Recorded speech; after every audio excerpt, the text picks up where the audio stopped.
everybody, it's Eric. Welcome back to PVCMe.us. So today I'm going to show you how to make this spinning sign.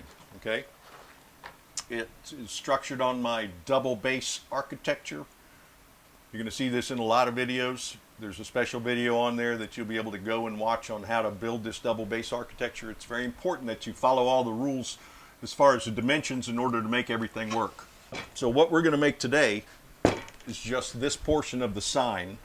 This is what I call a double base, right? This is on a separate video. You watch this, you'll be able to make these. It's important that you stick to the dimensions I've got on the double base and on this double base architecture if you want everything to fit properly. So this one will spin in the wind. It's got a metal wire that runs all the way through the center part of your coroplast sign. And it's got a vinyl washer here on the bottom to help it spin and keep it up off of these. And it's got two eye bolts, top and bottom, to pull that wire tight and to keep it tight. And so we're going to build this sign frame here. So I've got all the parts pre-cut already. I don't have anything primed. So I'm going to, while I walk through this, I'm going to prime everything. So these are the legs. I'm only going to prime the bottom portion of the legs that's going to glue into the fitting there. So let me step over to this thing for a second. I'll show you, this has a hole drilled through the middle of this pipe, through the middle of this pipe, and through the middle of this pipe. So it's important that you get those holes to line up together, because you're going to put an eye screw, an eye bolt at the top and the bottom, and you're going to crank them tight, and it's going to pull your wire straight. So if your holes don't line up, it's not going to work. Your sign won't spin, okay? So it's important that you do that. This piece here is 5 1/4. This piece here is 5 1/4. I don't remember the dimension on this particular piece on the top pipe, but what I always do first, before I go beyond this point, when I still have just plain pieces of pipe, I measure and I mark the middle of the pipe. So I take my tape, I'm going to pull it out and lock it in place. I take my red marker, and I know that on this 5 1/4 that I'm going to find the halfway point, and I'm going to mark it all the way around. Let me see if I can show you that. So I'm going to put it to the end of the tape, and that is 2 5/8. And I'm going to mark it, mark it, mark it. I don't know if you can see that from there, but there are little red marks all the way around the center of that pipe. That way, no matter how I put it together, I've got some kind of mark to know where the center of the pipe is, so that when I go to drill my hole through it, I've got the center of the pipe. It's much easier to do before you put your fittings on the end of it. So again, I take the long pipe, I'm going to set it up against my, this is 17, so I know that 8 1/2 is the middle of this one. I'm going to go the 8 1/2 mark, and I'm going to put little red hash marks all the way around my pipe. All right. So now that we've got the center of those pipes marked, the next step is to put those particular sections of the sign frame together, and then we're going to drill the hole down the middle of them before we do any more assembly. So we're going to glue up these 5 1/4 inch sections and the top one. And then I'll show you how I drill the holes and get them straight. This piece on the bottom here, the T's go what I call the long way. All right? So I'm going to put that together.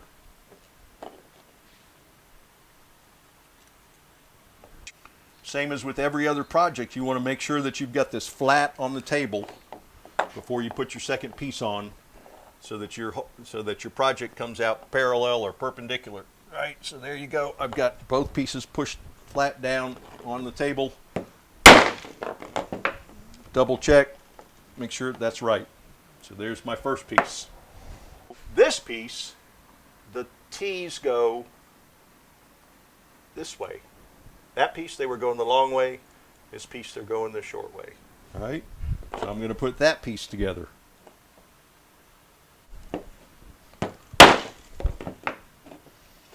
Make sure you get the glue all the way around the interior portion of your pipe and your fittings.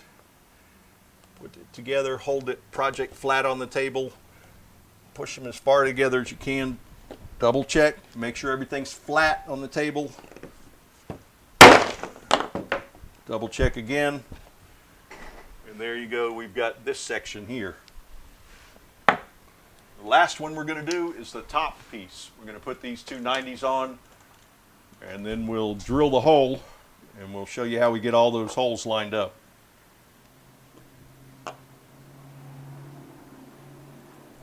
Put that on tight. Take your second 90,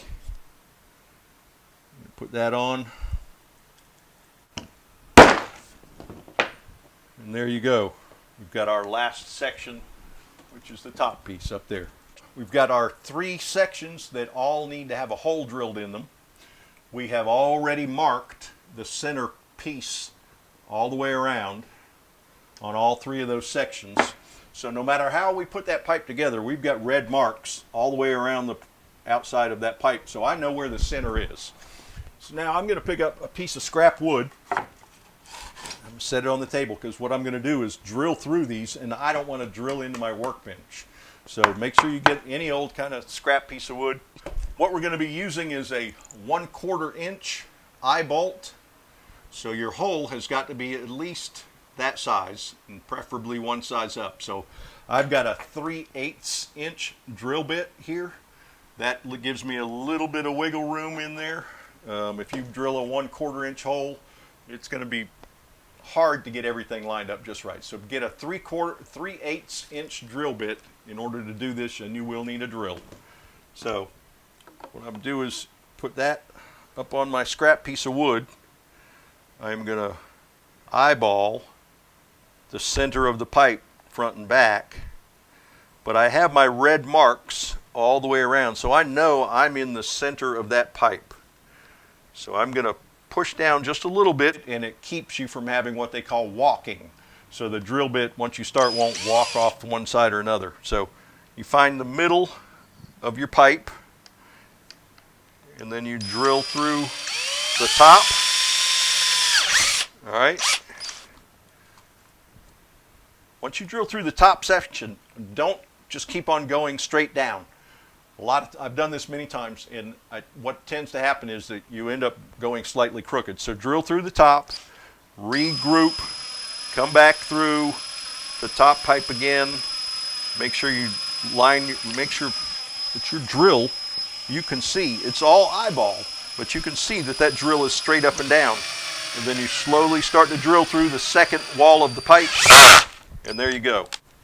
So I've got a hole completely through the pipe. It's going to be 90% perpendicular, which is about as much as you can hope for. So I'm going to take the other 2 short sections, and I'm going to do the same thing. I've already got the center of the pipe marked all the way around. I'm going to find the center of the pipe here. I'm going to drill my top hole through there. Then I'm going to pull out. I'm going to reposition myself, make sure my drill is straight up and down, and then I'm going to work my way down through the second piece of pipe, second wall of the pipe there. I've got another hole drilled all the way through. Then I'm going to do it for my last piece.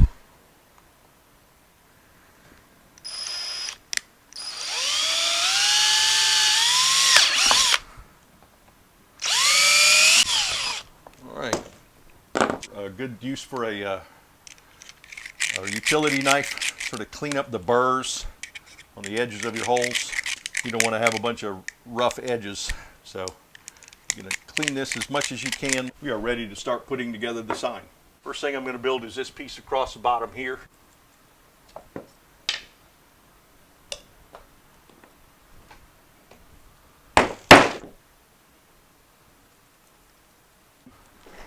As you can see, this piece is important that these 90s go up when your 2 pipes here go down. So we're going to make sure we put those 90s on facing upwards. Again, you're going to hold your project flat on the table. You're going to put 190 over the end there. Put it on as far as you can. Double check, make sure everything's flat on the table. Come back, double check again. Everything's good. I'm going to put that last 90 on.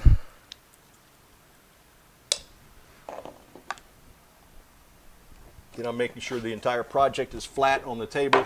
Out of your way so you guys can see. All right, so the whole project's flat. It's on as far as I can get it. So there you go. So I'm going to put in a divider piece in here. I'm actually going to make this one just a little bit different than that sign there. So I'm going to put two 4-inch pieces of PVC in here to give me a little bit more length in this slot here. When I built this one, I had to put this eye screw in before I assembled this part. That'll never come out because that eye screw is longer than that gap is. So I've modified this one just a little bit to make it easier on you and on me. So we're going to do that. We're going to put the bottom section on there.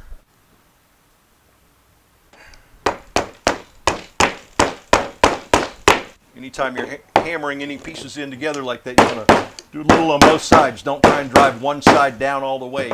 Drive them down a little bit on each side. So there we've got that piece. It's going to go like that. So now we're going to put the uprights on. Then we're going to come back and we're going to put our top piece on that's already got the hole drilled in it. I'm going to hang this off the edge of the table just a little so I get a good solid surface to hammer on.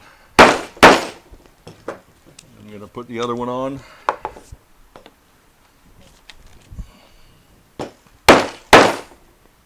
Again, I'm looking at my project, lays flat on the table. So far, so good. I'm going to put the top section on.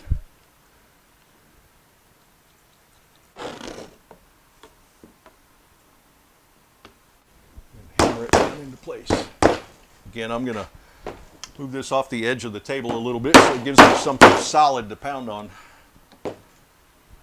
We'll go ahead and put the legs on, and then we're going to get to installing the wire and the eye screws and the sign itself.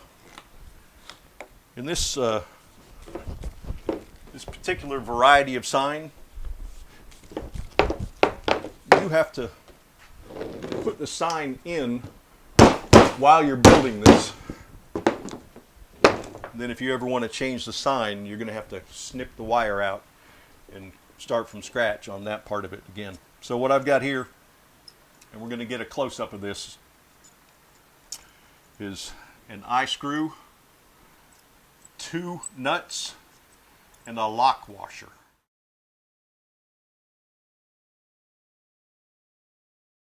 So we're going to have one eye screw down here at the bottom. So we're going to run the first nut all the way up. We're gonna leave ourselves a little bit of wiggle room in here because we want to be able to tighten this thing down to pull that wire tight.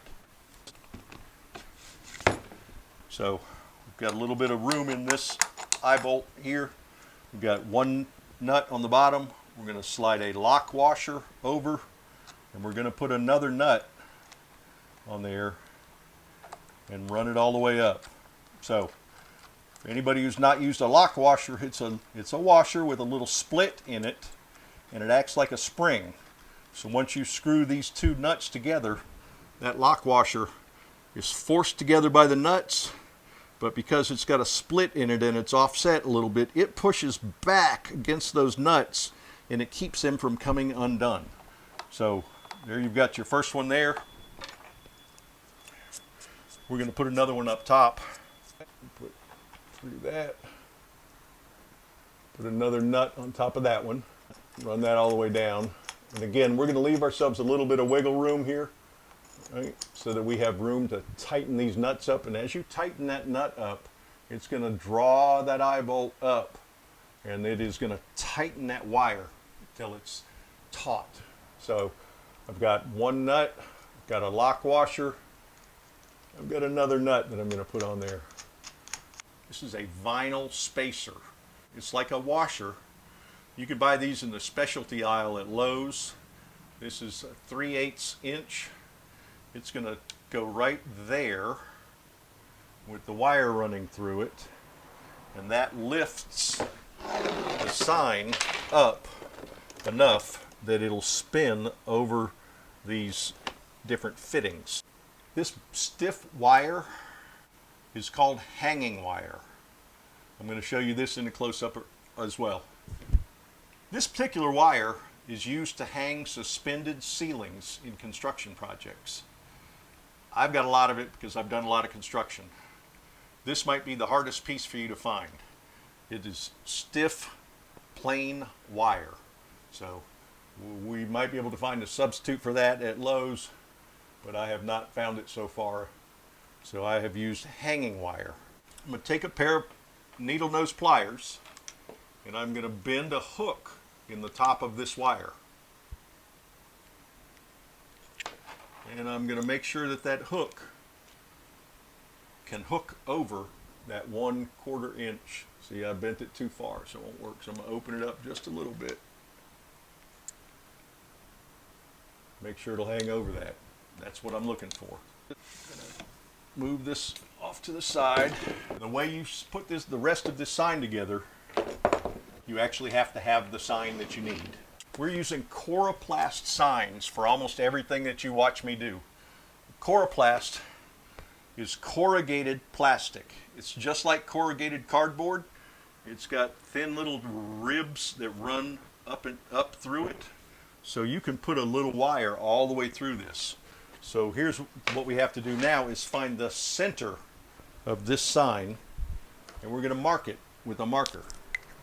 So I'm going to take my tape and I am going to pull it out, lock it open, and I'm going to find the center. So this sign is 16 inches wide, which makes it easy. I'm going to go to the 8-inch mark. I'm going to find the center, the rib, the hole that is at the 8-inch mark. I'm going to mark it with my red marker. That way I can find it again. You won't be able to see that from there, but I have marked the center hole in this sign. So now we're going to start to assemble. First thing you're going to do, take the straight edge of that wire, the one you have not bent, and put it in that hole that we just marked. And you slide it all the way down. You'll see that it comes all the way through. And that's going to allow me to spin that sign. Okay? I'm going to take my vinyl washer. I'm going to hold it in place over that hole, and I'm going to feed my wire through that hole, and then I'm going to hook this piece of wire where I've already bent the hook over the top of that eye screw. Now what I've got is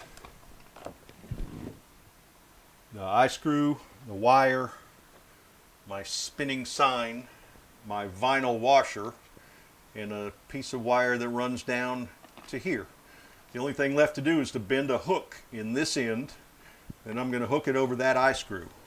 Take my needle nose pliers, I'm going to go down to the very end of that wire, and I'm going to bend a hook in that wire, and I'm going to go back to using my double base here. So I've got a hook in that top, I've got a hook in the bottom. This hook in the bottom is over that bottom eye screw. Now you see it's still a little wobbly, so now what we're going to do is tighten these up. I'm going to loosen that bottom nut and tighten just the top one until it's where I need it. Then I can go back and tighten the bottom one up, and as it gets tighter and tighter, it's going to drive that split washer together, and eventually it'll be too hard to turn. I'm going to do that on the top as well. I'm going to undo the top nut, back it off a ½ inch or so. That allows me to tighten that bottom one down. And I don't think you'll be able to see it, but this eye screw bolt is going to gradually go up because I am tightening that screw down, that nut down, and it is pulling that wire tighter and tighter. So that's pretty tight. I'm going to crank down that top one, engage that split washer, make this thing snug. And aside from that, there you go. There's your spinning sign. Once the wind gets a hold of this, it'll attract all your customers' attention. This thing will move out of the way. The wind won't blow it over.